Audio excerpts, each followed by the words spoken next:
Shalom, shalom bien-aimé dans le Seigneur, serviteur de Dieu, et je suis votre frère, le frère Neville Kanonou. Je vais partager avec vous ce soir autour d'un thème que j'intitule Devenir petit ou enfant pour devenir grand. Ça semble être ambigu, mais je crois que le Seigneur nous permettra de venir d'exprimer quelle est sa pensée pour nous, devenir petit afin de devenir grand. Et ici, j'aimerais d'abord, premièrement, faire une nette distinction de la naissance naturelle et de la nouvelle naissance, des lois des choses naturelles et des lois des choses surnaturelles qui sont totalement opposées, parce que le Seigneur vient avec un principe qui est à contre-courant par rapport au principe du monde.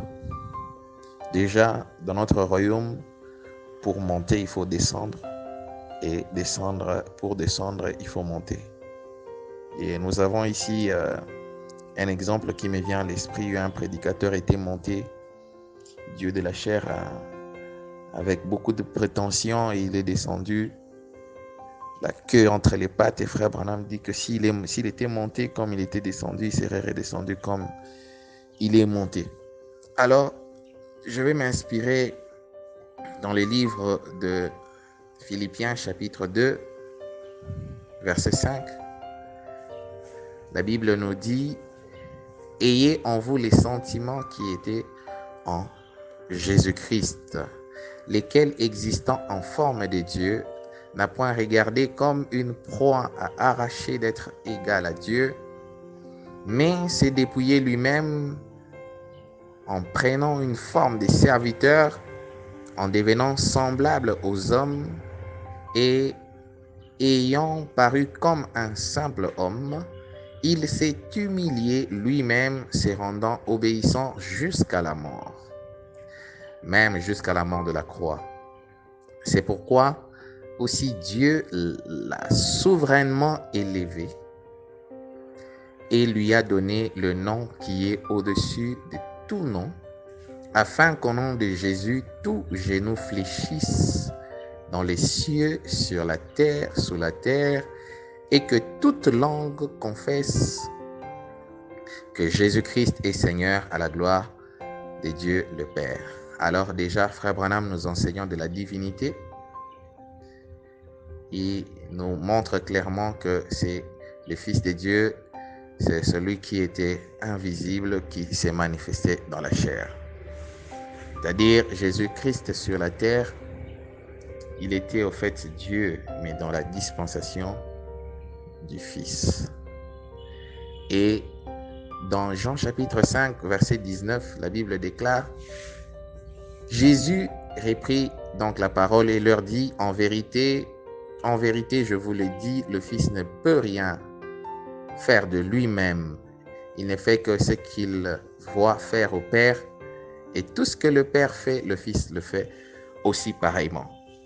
Donc ici, j'aimerais évoquer un point très très essentiel qui est beaucoup plus pour nous, serviteurs de Dieu et enfants de Dieu, à qui Dieu donne des dons.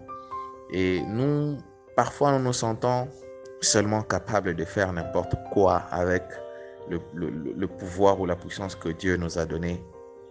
Mais comparativement à Jésus-Christ, qui avait tout pouvoir qui lui avait été donné, mais il ne faisait rien avant qu'il ne le voie premièrement au Père. Frère Branham dit: il voyait d'abord en vision les choses, et puis il exécutait ensuite. C'est comme ça qu'à la fête de Cana, les disciples et Marie lui pressaient de pouvoir partir, mais Jésus a dit, votre temps est toujours là. Et lui, il attendait des visions. Alors, il était soumis à l'esprit comme l'homme est constitué du corps, de l'esprit et de l'âme. Alors, le corps devait obéir à l'esprit, devait obéir parce que dans son corps, il était 100% homme et dans son esprit, il était 100% Dieu. Mais j'aimerais déjà nous attirer l'attention sur ce que Jésus-Christ est le premier né de la création. C'est-à-dire, il est le premier fils qui a été manifesté. Et nous qui sommes nés aussi après lui, donc nous sommes des fils de Dieu. Nous sommes condescendants de Dieu et nous devons agir exactement comme Jésus-Christ agissait parce que c'est lui notre divin modèle. Alors, nous voyons ici que lorsque l'homme veut se faire grand par lui-même, Frère Branham dit même que ce que l'homme appelle grand, Dieu l'appelle petit. Et ce que l'homme appelle petit, Dieu l'appelle grand. Alors nous voyons ici Jésus, grand qu'il était, Jéhovah qu'il était et tout puissant qu'il était, il se soumettait, il se remettait à une volonté qui n'est rien d'autre que la volonté du Père. Alors, Frère Branham parle dans la prédication comment puis-je vaincre. Il explique comment est-ce que le diable peut vous avoir avec votre propre puissance, votre propre pouvoir, quand il veut utiliser ça pour sa gloire à lui. Il vient, il dit à Jésus, si tu es le Fils de Dieu, que ces pierres deviennent de pain. Jésus pouvait le faire, mais il ne pouvait pas le faire à la demande du diable, pour la gloire du diable, non. Il avait la puissance sous contrôle. Alors, Frère Branham nous explique, il dit que pour vaincre, il faut connaître les tactiques de votre adversaire, de votre ennemi. Frère Branham dit que le diable a tenté Jésus dans ces 3 assauts qui est la convoitise de la chair, la convoitise de la vue et l'orgueil de la vie. Il a tenté Jésus, mais Jésus a vaincu dans tous ces aspects. Frère Branham donne aussi l'exemple dans toujours comment puis-je vaincre. Il dit, vous pouvez voir une sœur qui a des longs cheveux, mais elle se met à critiquer celles qui n'ont pas de cheveux longs. Frère Branham dit que là, le diable vous a eu. Parce qu'il utilise les potentiels qui est en vous, mais pour vous faire valoir vous, c'est-à-dire votre propre gloire, comme le prophète Élie sur la montagne, il a appelé le feu et puis il a égorgé les prophètes des Baals. Et Frère Branham dit que Dieu lui a réprimandé parce qu'il s'est mêlé aux affaires de Dieu. Alors, pourquoi je dis ça? Parce que Dieu n'a rien contre notre élévation. Dieu n'a rien contre notre ascension, contre notre émergence, notre expansion. Mais seulement Dieu cherche des hommes qu'il peut vraiment élever, et plus il les élève, plus ces gens se rabaissent. Comme Frère Branham le dit. C'est pourquoi j'ai intitulé ça « Devenir petit afin de devenir grand ». En nous, tel que Dieu nous a créés, Frère Branham dit que Dieu a placé la puissance, toutes les puissances qui ont créé les cieux et la terre. Dieu a placé en nous la toute-puissance, donc l'omnipotence. Mais pourquoi cela parfois ne se manifeste pas comme cela devrait se manifester?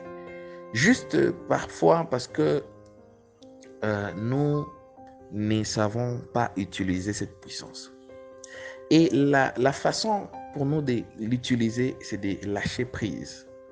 C'est pourquoi la Bible dit que ceux qui s'attendent à l'Éternel, alors ils renouvellent leur force. Quand nous pensons que nous pouvons encore faire quelque chose, quand nous pensons que nous pouvons encore relever les défis par nous-mêmes, c'est alors que nous faisons fausse route parce que Dieu n'est pas avec nous. Vous voyez, comme un peu les gens de ce monde essayent d'exprimer leur capacité à faire quand il dit que quand tu t'aides, et le ciel aussi t'aidera. Frère Branham dit que c'est un proverbe qui est diabolique, ça vient tout droit de l'enfer. Frère Branham dit que Dieu aide ceux qui ne peuvent pas se venir en aide. C'est-à-dire que Dieu peut placer en nous les potentialités, il peut placer en nous tout ce qui est fort, tout ce qui est tout puissant. Mais quand nous n'arrivons pas à nous abandonner, à nous faire enfants, à nous faire petits, à nous laisser guider par lui, tout cela sera juste en état envieux, c'est-à-dire ça sera en état latent. C'est-à-dire nous ne saurons pas exprimer pleinement la pleine volonté de Dieu, la toute-puissance de Dieu par notre être, parce que nous croyons que nous sommes quelque chose. Or, nous ne sommes rien sans lui. Frère Branham dit, vous serez grand dans la mesure où Dieu sera grand en vous. Donc, l'unique façon où Dieu peut être grand dans un homme, c'est quand un homme peut totalement s'abaisser, peut totalement devenir un enfant, se remettre entre les mains de Dieu et être conduit ou guidé. Ce qui est contraire aux lois de la nature humaine, comme j'avais dit, je ferai la différence entre la vie humaine. Pour qu'on sache que quelqu'un a grandi, c'est quelqu'un qui sait marcher lui-même, il sait maintenant à traverser la route lui-même, il sait conduire lui-même. Mais contrairement dans le monde où nous sommes nés, dans le monde de la nouvelle naissance, dans le monde spirituel, alors notre degré de grandeur dépend de notre capacité à nous abandonner ou à lâcher prise. Alors quand quelqu'un arrive à avoir cette capacité de totalement s'abandonner, alors c'est une personne qui a vraiment sensiblement grandi. La Bible dit dans Luc chapitre 9 verset 46, une pensée, c'est les disciples de Jésus, une pensée leur vint à l'esprit, savoir lequel d'entre eux était le plus grand. Jésus, voyant la pensée de leur cœur, il prit un petit enfant, le plaça près de lui et leur dit, quiconque reçoit en mon nom ce petit enfant me reçoit moi-même, et quiconque me reçoit celui qui m'a envoyé, car celui qui est le plus petit parmi vous tous, c'est celui-là qui est grand. Et dans Luc chapitre 17 verset 10, il dit, vous de même, quand vous avez fait tout ce qui vous a été ordonné, dites, nous sommes des serviteurs inutiles. Nous avons fait ce que nous devrions faire. Ici, vous voyez comme Jésus qui remettait toujours toute la gloire au Père. C'est-à-dire, dans tout ce qui arrive dans nos vies, dans nos ministères, nous n'y sommes en fait pour rien. Parce que Jésus-Christ est l'alpha et l'oméga. Lui qui avait un plan merveilleux de se révéler, de prendre la prééminence et de restaurer son royaume dans l'homme.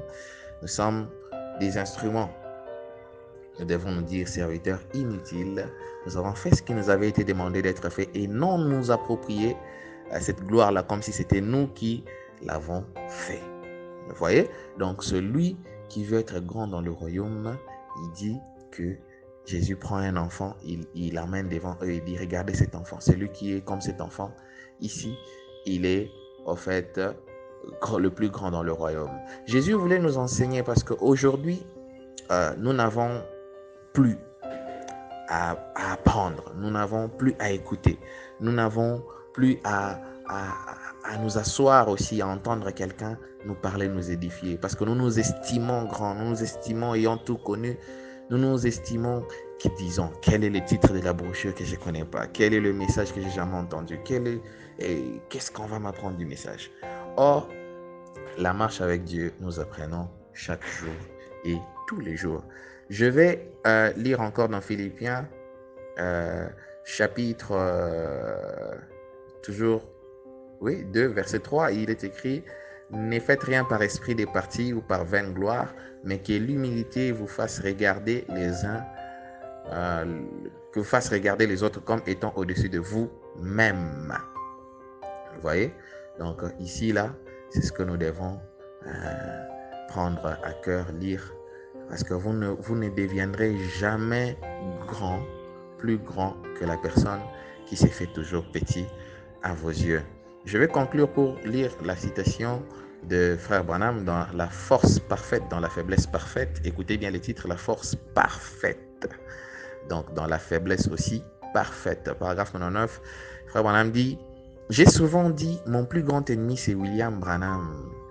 C'est celui qui fait obstacle à Dieu. C'est celui qui devient paresseux. C'est celui qui en arrive parfois à penser qu'il peut faire quelque chose à ces sujets. Et quand il est fait, cela enlève Dieu du tableau. Mais quand je peux me débarrasser de ce gars-là, William Branham, donc, quand je peux le mettre hors du chemin, c'est alors que Dieu peut venir et faire des choses dont William Branham ne sait rien. Vous voyez, nous voulons que Dieu fasse des choses qui vont étonner les gens. Nous voulons que Dieu fasse des choses qui vont étonner nos vies. Débarrassons-nous de ces gars-là. Débarrassons-nous de Neville. Débarrassons-nous de David. Débarrassons-nous, que chacun se débarrasse de lui-même. Que chacun devienne un enfant aux yeux de Dieu. Que chacun s'abandonne. C'est quand nous nous abandonnons que nous connaissons la volonté de Dieu, les désirs de Dieu pour nous et l'accomplissement des grandes choses dans nos vies par le Seigneur. Il dit, c'est alors que Dieu peut vous utiliser. Il dit, c'est alors qu'il peut utiliser n'importe qui parmi vous. Il peut utiliser n'importe qui quand nous